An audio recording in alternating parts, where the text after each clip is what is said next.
आला हज़रत फ़ाज़िल बरेलवी रहमतुल्लाह ताला अलैह ना लोगों से पूछते, जब कोई मदीने से आता, मक्के से आता, हज करके आता, तो पूछते मदीने गए थे? सदरुल शरिया रहमतुल्लाह अलैह फरमाते हैं किसी ने कान में आके कहा हुजूर वो मोची हज करके आया। पक्की बात है हुजूर? हाँ। फरमाया चलो चलें। हज़रत जी वो लिखना नहीं, वो मैं आके देखते हैं। हज़रत मेहमान ओए आके देखते हैं। कहते दौड़ने लगे, वो जूते गांठ रहा था। जाके पूछा हज करके आए हो? कहाँ? मदीना शरीफ गए थे। वो जिस बंदे के पास लोग तारीखें लेने जाएं तो टाइम ना मिले, भाई आज मदीने गए थे? कहने लगा जी बड़ा करम किया सरकार ने, मैं तो 1.5 महीना रह के आया हूँ। कहते हैं जुब्बा कहीं, पगड़ी कहीं, कलम कहीं, शागिर्द कहीं, मुरीद कहीं, और अंदर नहीं हुजरे के अंदर छुप के किसी की तादीम नहीं, चौक में मोची जूते गांठने वाला दुनिया देख रही है। आला हजरत झुके और मोची के पैर चूमने शुरू कर दिए। उर्से आला हजरत इमाम अहले सुन्नत मुजद्दिद दीन व मिल्लत मौलाना इमाम शाह अहमद रज़ा फ़ाज़िल बरेलवी रहमतुल्लाह अलैह की इस खूबसूरत तकरीब में मैं और आप हाजिर हैं।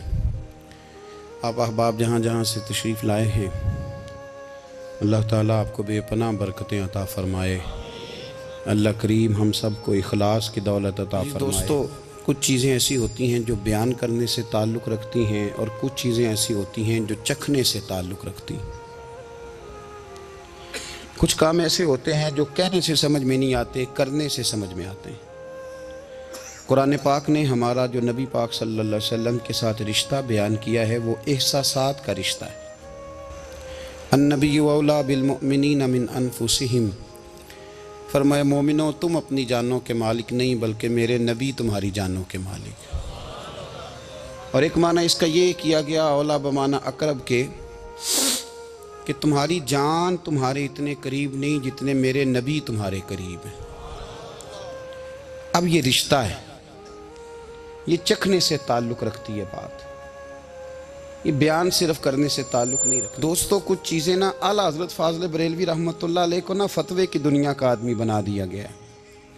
क्या आला हज़रत फ़तवा देते थे, फ़तवा लिखते थे, फ़तवे की बात करते थे। फ़ाज़िल बरेलवी ने ना दीन सिर्फ पढ़ा पढ़ाया नहीं, आला हज़रत ने दीन चखा है, उसका जायका था। आला हज़रत पे दीन तारी होता था, कैफियत वाले शख्स थे, उनकी ज़िंदगी में अदब अदाब पाया जाता था। वो सोच वाले थे, दर्द वाले थे, कैफियत वाले थे। ज़रूरी तो नहीं कि सिर्फ आप बात से ही ताल्लुक़ रखें, जब तक किसी की ज़ात से ताल्लुक़ नहीं होता तो उसकी बात भी समझ में नहीं आती। हमारे यहाँ लोग कहते हैं सीधी सीधी जी वो ये कहते थे। वो भाई जब आपका ज़ात से ही ताल्लुक़ नहीं होगा तो बात आपकी समझ में कैसे आएगी? आप पढ़िए ना बुखारी शरीफ, हज़रत अब्दुल्लाह इब्न अब्बास पहले मुफस्सिर हैं उम्मत के। कैसे मुफस्सिर बने? तफसीर पढ़ के, हदीस पढ़ के नहीं, ज़ाते रिसालत से प्यार करके। फरमाते हैं कि रोज़ हज़रत बिलाल हबशी पानी रखते थे जब हुजूर बैतुल खला में जाते थे। वापिस हुजूर आते तो वज़ू करना होता हुजूर ने, तो जनाब बिलाल से मैंने एक दिन गुजारिश की कि आज मुझे नहीं इजाज़त देते पानी रखने की। तफसीर लिखने की बात नहीं कर रहे, वो सबक पढ़ाने की बात नहीं कर रहे, ज़ाते रिसालत का प्यार। हज़रत बिलाल ने मुझे इजाज़त दे दी। कहते हैं हुजूर वापस आए तो आके फरमाने लगे आज पानी किसने रखा है? उम्र कितनी, 10-12 साल या 14 साल। हुजूर से प्यार हो गया तो नबी करीम सल्लल्लाहु ताला अलैहि वसल्लम की बारगाह में ना पानी रखा। तो जब पानी रख के फारिग हुए तो हुजूर ने पूछा किसने रखा है? तो अर्ज़ की हुजूर इस जवान ने रखा है। गोया इश्क लगा सी खेड़ा खेड़ दी ते खेड़ा भुल गईयां। कहते हैं जी इसने रखा है पानी। तो रसूल करीम ने ना हाथ उठा दिए। आप समझें बात को, उन्होंने जिहाद नहीं किया, उन्होंने कोई ऐसा काम नहीं किया, सिर्फ हुजूर के लिए। कहते हैं तू खिदमत ही करता रहता है, तुम्हें पता ही नहीं खिदमत का सिला क्या है? पता ही नहीं खिदमत का सिला क्या है। पानी रखा, बुखारी पढ़ रहा हूं, मेरे रसूल करीम ने हाथ उठाए, कहा ऐ अल्लाह इसे दीन की समझ अता कर दे, दीन का फकीह बना दे। एक दिन पानी रखा, मुस्तफ़ा ने दुआ की, उम्मत के सबसे बड़े मुफस्सिर कुरान बन गए। मुहद्दिस आज़म पाकिस्तान मौलाना सरदार अहमद साहब रहमतुल्लाह अलैह के पास ना एक बूढ़ी अम्मा अपना बेटा छोड़ गई। तो हज़रत साहब ने कुछ 2-4-5 महीने रखा। तो बाद में उसकी अम्मा को बुला के कहा कि भाई तू बेवा है, बेटा तेरा यतीम है, मैं नहीं चाहता कि इसका वक्त ज़ाया हो। ये पढ़ने पढ़ने वाला कोई नहीं, सारे नहीं भाई पढ़ने वाले होते। अब यहाँ उलमा बैठे हैं, मैं बेअदब भी ना हो जाऊँ। कुछ पूरे 8 साल लगा के भी आ जाते हैं, सनद भी उनके पास होती है। नाराज ना हो जाना, ये तो सब अच्छे लोग हैं, सनद होती है पर पता पुता कोई नहीं होता। ये आला हजरत ने लिखी है बात, सनद होती है, पूरी डिग्री होती है, उस पर कई लोगों के साइन भी होते। तो बहुत सारे तालिब इल्म ऐसे होते हैं जो मदारस में कहते हैं मैं फाजल फलां हूँ, लेकिन कोई शय पास तो मौलाना सरदार अहमद साहब मुहद्दिस आज़म पाकिस्तान रहमतुल्लाह अलैह उस बूढ़ी को कहने लगे तेरा बेटा कुंद देना है, पढ़ना पढ़ाना इसने कुछ भी नहीं, तो यतीम बच्चा है, कल को तो कहेगी कि मेरे बेटे ने वक्त ज़ाया किया तो वापस ले जा। बूढ़ी अम्मा रोने लग गई, कहने लगी मैं पढ़ाने तो नहीं लाई थी, मैं तो आपको रब का वली समझती हूँ, मैं तो नौकरी कराने लाई थी, नौकरी। हज़रत अनस बिन मालिक कहते हैं मेरी अम्मा भी हुजूर की बारगाह में दे गई थी, हुजूर की बारगाह में। ये नहीं कहा था कि या रसूलल्लाह पढ़ा दें, हाँ हाँ मैं जिम्मेदारी से बात कर रहा हूँ, ये नहीं कहा था हुजूर मुजाहिद बना दें, ये थोड़ी कहा था कि या रसूलल्लाह सल्लल्लाहु ताला अलैहि वसल्लम से मुफस्सिर मुहद्दिस मुहक्किक मुफ्ती बना दें। हज़रत अनस की अम्मा कह गई थी सोनिया जब तक ये रहेगा ना आपकी नौकरी करेगा, ये घर के काम काज करेगा, ड्यूटी करेगा, हुजूर ये आपकी नौकरी करेगा। तो मेरे महबूब ने फिर दुआ कर दी, अल्लाह इसे बरकत अता फरमा। तुम समझता है खिदमत वाला खाली रह जाता है? जितना जायका खिदमत वाले को मिलता है, जो उसके नसीब में आता है, वो किसी का नसीब कहाँ भाई। हजरत अनस कहते हैं हुजूर ने दुआ कर दी, बरकत की। मुझे तो खेती बाड़ी आती भी नहीं थी, पर लोगों के बाग में साल में 1 दफा फल लगता था, मेरे बाग में 2 दफा लगता था। हुजूर ने दुआ कर दी अल्लाह इसे औलाद दे। फरमाते हैं मेरे बेटे, मेरे पोते, मेरे नवासे, मेरी बेटियां, फरमाते हैं मैं जिंदा हूं और मेरी 100 औलादे मौजूद हैं। परेशान हो गया 100 सुन के बच्चे 2 ही अच्छे, 100 औलादे मेरी मौजूद हैं। हजरत अनस बिन मौलाना सरदार अहमद साहब के पास ना छोड़ गई बच्चा, कहने लगी हजरत जी मैं को पढ़ाने के लिए थोड़ा छोड़ गई हूँ, मैं तो इसलिए छोड़ के गई हूँ कि आप मेहरबानी करें, खिदमत कराएं। तो हजरत जी कहने लगे कोई ऐसा काम ही नहीं, खिदमत वाला क्या कराऊं। कहने लगी पट्ठे पवा लिया करो जी। उन लड़ पेंदे ने, कहने ने बच्चे काम कर दें मदरसे का। हालांकि अब कहाँ बच्चे काम करते हैं, अब तो गुजर गया दौर, अब तो बच्चे काम कराते हैं। अब बच्चे भी नाराज हो रहे हैं, घूर घूर के देख रहे हैं। सही पहना हूँ आपको, बच्चे काम कराते हैं, बच्चे कहाँ काम करते।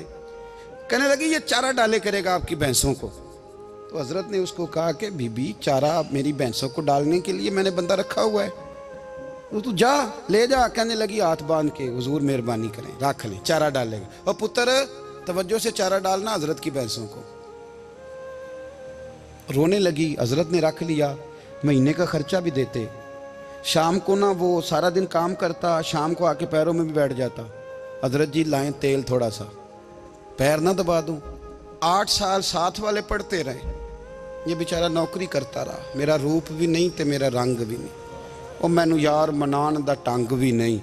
कभी कभी ना हजरत बिलाल हबशी फारग होते ना, तो नबी पाक की बारगाह में अर्ज़ करते हुजूर कोई काम तो नहीं, सारे हो गए, हुजूर जाऊं ज़रा, चले जाते।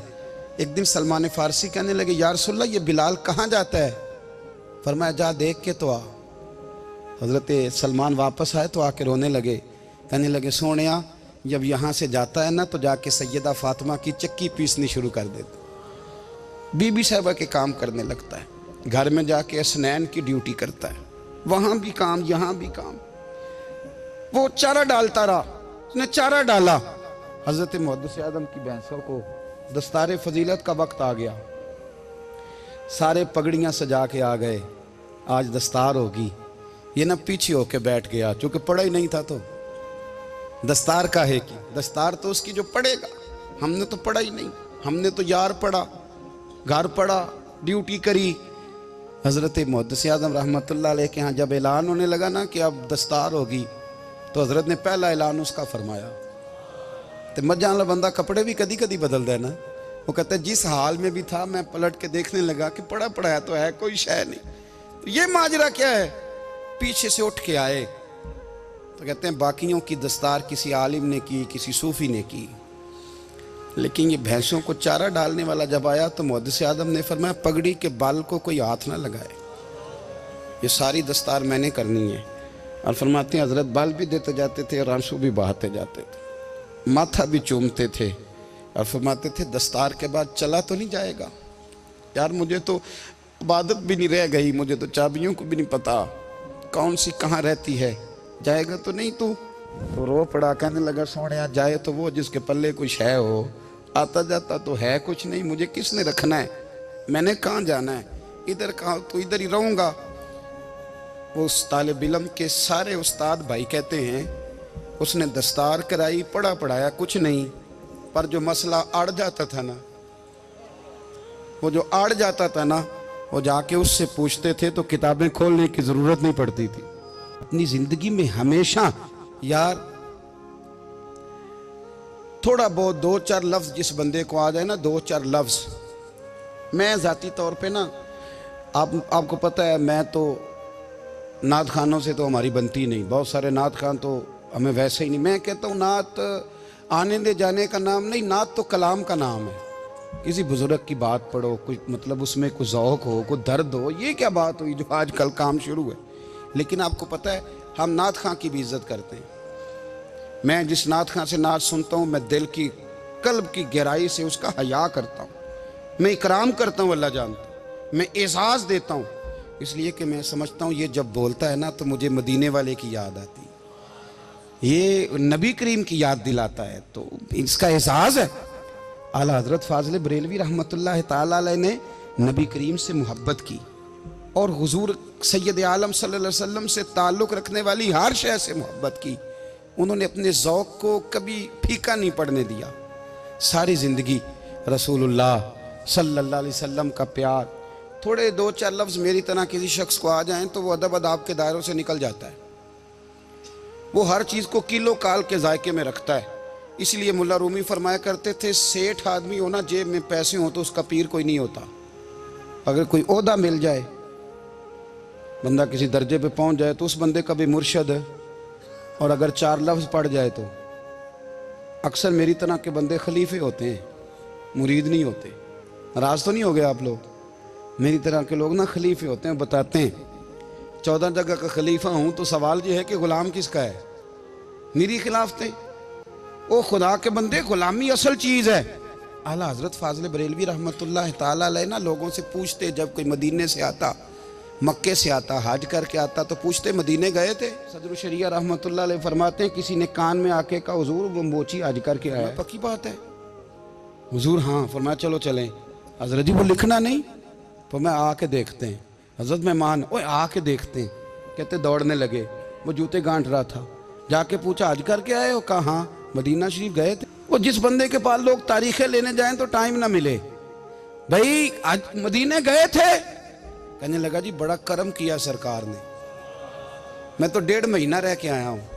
कहते हैं जुब्बा कहीं, पगड़ी कहीं, कलम कहीं, शागिर्द कहीं, मुरीद कहीं, और अंदर नहीं, हुजरे के अंदर छुप के किसी की तादीम नहीं, चौक में मोची जूते गांठने वाला दुनिया देख रही है। आला हजरत झुके और मोची के पैर चूमने शुरू कर दिए। लोग पकड़ दें, हुजूर ये क्या? वो भी पैर करने लगे, पीछे हट जाओ। ये वो कदम है जो मेरे मुस्तफ़ा करीम के दरे दौलत से होके आए। हरम की जमीन और कदम रख के चलना, अरे सर का मौका है वो जाने वाले। ये जायका, ये दर्द, तो आला हजरत ने ना ज़ौक़ वाली जिंदगी गुजारी, अदब वाली जिंदगी गुजारी, प्रेम वाला वक्त गुजारा, इश्क वाला वक्त गुजारा। तो आप अपनी जिंदगी को ना ज़ौक़ के दायरे में लाएं। जिस चीज़ की बहुत कमी है वो अदब अदाब है, वो ज़ौक़ हैं। लोग समझते हैं कि खाली आप बातें करेंगे और खाली दलीलें देंगे। और यारो ये जो गुलामी है ना, गुलामी, मौलाना अमजद अली साहब आज़मी रहमतुल्लाह अलैह फरमाते हैं यकदम आला हजरत का दरवाज़ा खुला। ये भी मेरे आला हजरत की जिंदगी है, इसे भी देखो। यकदम दरवाज़ा खुला तो बूढ़े इमाम के पैरों में जूता कोई नहीं, और आला हजरत सर पट दौड़े। मैं करीब गया, मैंने कहा हुजूर मैं सदके जाऊं? कहाँ जा रहे हो? कहने लगे किसी ने बताया मेरा मुर्शद का बेटा रेलवे स्टेशन से गुजरने वाला है। अमजद अली देर न कर यार, कहीं शहजादा नाराज ना हो जाए। मेरे मुर्शद का बेटा, मेरे शेख का पोता, यार जरा जल्दी कर। कहते हैं आला हजरत दौड़े रेलवे स्टेशन पे। उन्हें अगर फतवे लिखने आते थे किल के रजा है खंजरे खूंखार बरकबार, तो वो ये भी कहा करते थे कैसे आकाओं का बंदा हूं रजा। बोल बाले मेरी सरकारों के दौड़े गए रेलवे स्टेशन पे, और बूढ़े शेख सदरुल शरिया कहते हैं मैंने कहा हुजूर मैं ना चला जाऊं? कहने लगे ना पुत्र, मैंने बड़ा नमक खाया उस घर का, मैंने बड़ी नौकरी करी है, मेरी अपनी ड्यूटी है, तुम्हारी तो नहीं ना। मेरे शेख फरमाते रेलवे स्टेशन पे हजरत खड़े हैं तो एक मुसाफिर उतरता, उसके करीब जाते अदब से सलाम लेते तो कहते मारेरा शरीफ से तो नहीं कोई आया? कहते वो मुसाफिर गुजर जाता, दूसरा आता तो फिर करीब जाते, कहते वो उसके आस्थाने से तो नहीं आए, उधर से तो नहीं कोई आया। कहते सारे गुजर गए, जिन मुसाफिरों ने उतरना था उतर गए, ट्रेन चल पड़ी। तो मैंने कहा हुजूर किसी ने आपको गलत इत्तला दी थी, शहजादे तो आए नहीं। कहने लगे यार इत्तला गलत थी या ठीक थी, पर यहाँ तक आने का मज़ा बड़ा है। आप समझ सकते हैं, आला हजरत के दो बेटे हैं, हुज्जतुल इस्लाम मौलाना हामिद रज़ा खान साहब और मुफ्ती आज़म आलम इस्लाम, दोनों शहजादे इतने बड़े शहजादे थे कि दोनों अपने अपने वक्त के सबसे बड़े मुफ्ती हुए। ये भी तो मेरे आला हजरत है ना, इसको भी तो ज़रा समझो ना। खुशकी और फिर खुशकी और फिर खुशकी। एक दिन पीर साहब ने कहा, नूरी मियाँ साहब, क्या अहमद रज़ा यार वो भैंसें रखी हुई हैं तो उनको ना गीदड़ आके तंग करते हैं, तो दो कुत्ते मिल जाए ना कभी, तो चलो रात को पहरेदारी करेंगे, दो कुत्ते मिल जाएं। मैं अक्सर सोचता हूँ कि आला हजरत तो आलिम थे, उनका कुत्तों से क्या लेना देना। हजरत जी आपने कुत्तों की बात करनी थी तो किसी दुनियादार से करते, दो कुत्ते मिल जाएं तो ज़रा जानवरों की देखभाल करेंगे। फरमाया हुजूर सवेरे ही आ जाएंगे। भाई आपका तो ये शुगर ही नहीं, तो आप कहाँ से लाएंगे? दिन चढ़ा तो दोनों बेटों के गले में रस्सियाँ डाली। आला हजरत को सिर्फ आप फतवे की रोशनी में देखते हैं, आपको उस शख्स के दर्द का नहीं पता, उसके जायके का नहीं पता, वो किस स्टेज का आदमी है, स्टेटस क्या है तरीकत में, शरीयत में, इश्क में। दोनों शहजादों के गलों में रस्सियां और पकड़ा हुआ है। तो नूरी मियाँ साहब कहते हैं मैं चारपाई पे बैठा था तो नीचे बिठाल दिए दोनों बच्चे, मैं उठ के खड़ा हो गया। मैंने कहा मौलाना ये क्या? कहने लगे हुजूर ड्यूटी भी करेंगे और रोटी भी नहीं मांगेंगे। जिन्हां तना विच इश्क न रचिया कुत्ते ना थी चंगे, मालक दे कर राखी कर दे साबर भुखे नंगे। किधर गया ज़ौक़, किधर गया वो दर्द? और फिर जब बारी आई रसूलुल्लाह के प्यार की, जब बारी आई नबी पाक की मोहब्बत की, तो फिर फाजिल बरेलवी का कद अगर लिखने में कमाल है ना, तो महबूब के प्यार करने में भी कमाल है। उन्होंने ना सारी ज़िंदगी, यानी सारी ज़िंदगी ये कह के गुजार दी कि इश्क तेरे सदके जलने से छुटे सस्ते, जो आग बुझा देगी वो आग लगाई है। एक सैयद साहब थे, मकान बन रहा था आला हजरत का, तो सामने ना बिल्कुल लाइब्रेरी थी। तो जब मकान बन रहा होता है तो तब सारे मिस्त्री मजदूर अंदर ही होते हैं, तो सब का आना जाना था, सब लोग आते जाते थे बिला झिझक। तो वो सैयद साहब भी एक दिन आ गए, सामने लाइब्रेरी में मिले, फिर चले गए। कुछ दिनों के बाद घर मुकम्मल हो गया, अब औरतें भी आ गईं। तो शाह जी को पता नहीं था, वो पुराना ही माहौल समझ के ना, मौलाना ज़फ़रुद्दीन बिहारी कहते हैं पुराना ही माहौल समझ के तो अंदर आ गए। और जैसे ही अंदर दाखिल हुए, सामने घर की औरतें देखी, तो शाह जी माजरत माजरत माजरत करते परेशान हो गए। और फिर जब दोबारा पलटने लगे तो आला हजरत दौड़ के गए, हाथ चूमे, कहने लगे शाह जी आपको तो पता नहीं था, और आप मेहरबानी करें ये माजरत वाला लफ्ज़ वापस लें, ये मेरे घर की औरतें नहीं, ये तो सैयदों की बांदियाँ हैं, ये तो नौकरानियाँ हैं, तो आप मेहरबानी करें, ये अंदाज आपका जो है ये दुरुस्त नहीं, आप मेहरबानी फरमाएं अंदर आएँ। और फिर सारे ख़ानदान को लेके पर्दे के पीछे खड़ा किया और कहने लगे शाह जी को गलती लग गई, उन्होंने हमसे माजरत की, अब हम सारे मिल के उनसे माजरत करेंगे, इसलिए कि ये रसूलुल्लाह का ख़ानदान है। हज़रत बिलाल की तालीम कितनी थी? हज़रत बिलाल हबशी कभी सिपा सालार बने थे किसी जंग में, किसी सूबे के गवर्नर बने हों? बोलो तो सही यार। उनका तारुफ क्या था? नबी करीम के ग़ुलाम। हुजूर के ना जो ज़ाती मामलात थे ना, 20 अंसारी नौजवान थे जो हर वक्त नबी पाक के पास खड़े रहते थे कि हुजूर कोई हुक्म करें। 20 और 34 से लेकर 40 तक गुलाम हर वक्त हुजूर की बारगाह में रहते। हजरत बिलाल हुजूर के जाती मामलात की खिदमत करते थे। कोई ऐसी वो जो तबलीग की या दावत की या जंग की या जिहाद की कोई ड्यूटी नहीं वो करते, जाती खिदमत सरकार की। हजरत उमर फारूक वो शख्स हैं कि जिन्होंने कभी किसी बंदे को खातर में नहीं लाए वो, लेकिन जब हजरत बिलाल आते थे ना तो जनाब उमर उठ के खड़े होते थे, कुर्सी छोड़ते थे और फिर एक नारा लगाते थे, कहते थे या बिलाल अंता सैयदुना, बिलाल तू हमारा सरदार है यार, तू हमारा। यानी इश्क का ज़ौक़ पूरा करना उन्हें भी आता था। इसलिए मेरा मशवरा है, मेरी राय है, और जो मेरा हुक्म मानने वाले हैं उनके लिए मेरा हुक्म है कि ज़ौक़ ना कभी भी ख़राब करना, कभी भी ना ज़ौक़ ना ख़राब करना, अपना लुत्फ़। मैंने कई दफ़ा, मैं पहली दफ़ा मदीना शरीफ हाज़िर हुआ तो एक बाबा जी मेरे आगे आगे थे, तो उनको ना धक्के मार रहा था। वो सामने खड़े होते हैं ना, अल्लाह खैर फरमाए, अपनी अपनी ड्यूटियाँ ना, उनकी भी एक ड्यूटी है ना जी। तो वो धक्के मार रहा था तो बाबा उसे कह रहा था तेरी खैर होवे पहरेदारा, रोजे दी जाली चुम लैन दे। उन्हें फिर धक्का मारिया तो फिर उन्हें कहता तेरी खैर होवे पहरेदारा। मैंने, वो बिल्कुल अनपढ़ बाबा जी थे पर मुझे उन्होंने बहुत बड़ी बात समझा दी, मैंने उनसे बड़ा सीखा, मिंबर पे जिक्र कर रहा हूँ। वो तीसरी दफा फिर धक्का मारा, तेरी खैर होवे पहरेदारा, रोजे दी जाली। तो बाबा जी बाहर निकल आए तो मैं भी पीछे निकल आया। तो मैंने कहा बाबा जी यहाँ कुछ इन्होंने बांग्लादेशी और हिंदुस्तानी भी रखे हुए हैं, पर ये तो अरबी था खालस, उन्होंने कदों थोड़ी भी समझ आती सी, तुसी पंजाबी दा शेर सुनाई जा रहे हो। कहते पुत्र मैनू भी पता है उन्होंने नहीं समझ आ रही, पर मैं तो अपना रांझा पै राजी करता सा, मैनू पता है उन्होंने कहा यार असी रांझा भी तो राजी करना है कि नहीं, कि सारी जिंदगी किलो काल के झगड़े में पड़े रहना। ऐ इश्क तेरे सदके जलने से छुटे सस्ते, जो आग बुझा देगी वो। और एक जगह पे आला हजरत कहते हैं जान दे दी वादा दीदार पर, हमने जान दे दी। हाँ, खाली उसने वादा किया था कि आऊंगा, आया नहीं था, पर जान हमने पहले दे दी।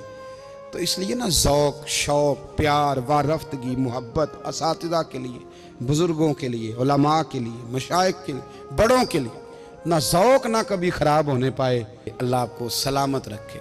और कुछ दुआएं मैंने दे दी हैं, कुछ अल्लाह जानता है मेरे दिल में हैं, वो मैं देता रहता हूँ। अल्लाह आपको हमेशा शाद व आबाद फरमाए।